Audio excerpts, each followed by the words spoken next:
मेहर युव परिषद आनुकूल्य रे होई आसुथिबा महालक्ष्मी पूजा चलित वर्ष 50 वर्ष रे पहुंची और कमिटी सुवर्ण जयंती पालन करछि। एथिपाई चलित वर्ष पूजा को धूमधाम रे पालन कराजिबो बोली महालक्ष्मी पूजा मंडप रे मेहर युव परिषद सभापति संतोष मेहर, राजेश मेहर संपादक प्रमुख एक सांबादिक सम्मेलन करी सूचना दैछन्ति। चलित वर्ष पूजा को आकर्षित सह 15 दिन व्यापी पूजा हेबो और एथर 3 दिन अन्न प्रसाद दियाजिबा सह भक्त और श्रद्धालु मानक विभिन्न मनोरंजन कार्यक्रम रही बोली कमिटी सूचना दी। पाटनागढ़ पाटना समाचार। महालक्ष्मी पूजा मंडप रे पाटनागढ़ समस्त सांबादिक बंधु समस्त को स्वागत। ए वर्ष आम महालक्ष्मी पूजा 50 वर्ष गोल्डन जुबली अवसर रे आमे माने गुड़ाए प्रोग्राम रखीछूँ। पाटनागढ़वासी पाटनागढ़ जनसाधारण तथा बलांगीर जिला लोकंकर काजे जेहेतु ए वर्ष 50 वर्ष गोल्डन जुबली पालन करा होची तार उपलक्षे आमे ए वर्ष हारा 3 तारीख रु आमर पूजाटा 15 तारीख पर्यंत चालूची। 15 तारीख पूर्णाहुति हेबा, 16 तारीख जेहेतु संक्रांति होची भसाणी नहीं हुए, 17 तारीख रे भसाणी यात्रा हेबा और ई जेन 15 दिन जेन मांकर पूजा चलबा 15 दिन मांकर पूजा रे आमे स्पेशली लोकंकर काजे रखीछू। आमे आमर राति यात्रा मनोरंजन काजे प्रत्येक दिन लोकंकर मनोरंजन के रखा है। तापरे आनंद बजारटा जेन गुटे दिन हेसी ई वर्ष सेटा 3 दिन मांकर अन्न भंडार खोली दिया जिबा। पाटनागढ़ जनसाधारण काजे आबालरू वृद्ध वनिता ब्राह्मण रु चंडाल पर्यंत समस्त आसी सेने भोजन करबे।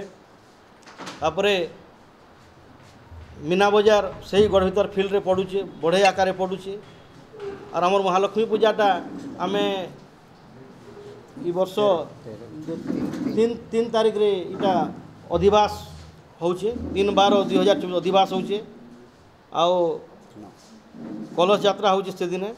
4 तारीख रे पुराण पठन हेबा। 9/12 रे माँ लक्ष्मी और नरसिंह भगवान कर विवाह उत्सव पालन करा हेबा। 10 तारीख मंगलवार दिन आनंद बजार अच्छे। 13 तारीख रे शुक्रवार दिन भी आनंद बजार अच्छे। 14 तारीख शनिवार दिन भी आनंद बजार अच्छे। मांकर 3 दिन आनंद बजार लक्ष्मी भंडार खुला हेबा।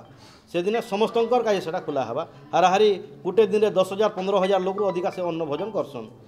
आउ आमर 12 तारीख 12 तारीख बोलछे 15 तारीख रे 12 बजे रु 1 बजे भितर आमर पूर्णाहुति पड़वा।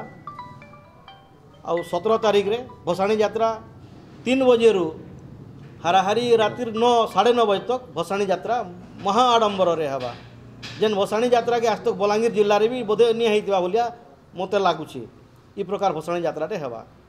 तो अतएव आमे आपण मान को सांबादिक बंधु मान को अनुरोध करूछु जे आपण माने मध्य आमर ये महालक्ष्मी पूजा कमिटी के साहाय्य करूँ, सहयोग करूँ। हमको विनम्र अनुरोध आपण मान को।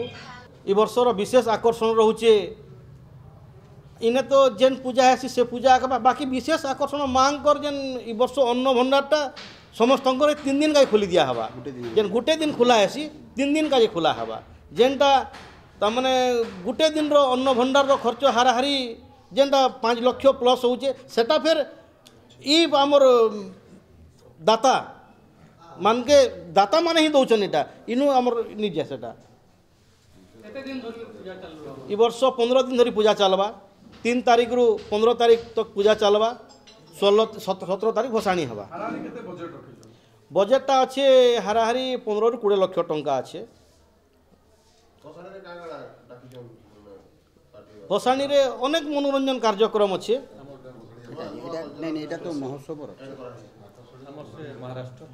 आ गोटे ई वर्ष जेन भसाणी रे आज तक पश्चिम ओडिशा रे सेटा नहीं आसबार। महाराष्ट्र रो नागपुर महाराष्ट्र रो पार्टी आसबा हमर ये ढोल पार्टीटे आसबा। सेटा झियो माने प्रदूषण एटा करबे। से माने 80 लोक खणे आसबे। गोटे नुआ जिनिसटे हेबा सेटा पाटनागढ़ काजे। आ इने आ गोटे जिनिस ओघरी जेन बाहरसन आमर सेटा गोटे नुआ जिनिसटे इने हेबा। सेटा पाटनागढ़ एरिया रे नहीं हेबार तेल चेष्टा करूँ नुआ नुआ जिनिस आनिकरी करवा काजे। पाटनागढ़ जन मनोरंजन कार्यक्रम काजे भसाणी गोटे मन तापरे तापरे आमर प्रसेसन रे गोटे जय माता दी प्रोग्राम भजन समारोह हेबा सेने भजन समारोह प्रोग्राम भी अच्छे, सम्बलपुरी प्रोग्राम भी अच्छे, आउ कटकिया स्टाइल प्रोग्राम भी अच्छे। जहार जेनटा पसंद लागला से सेन उपभोग करबे समस्त का।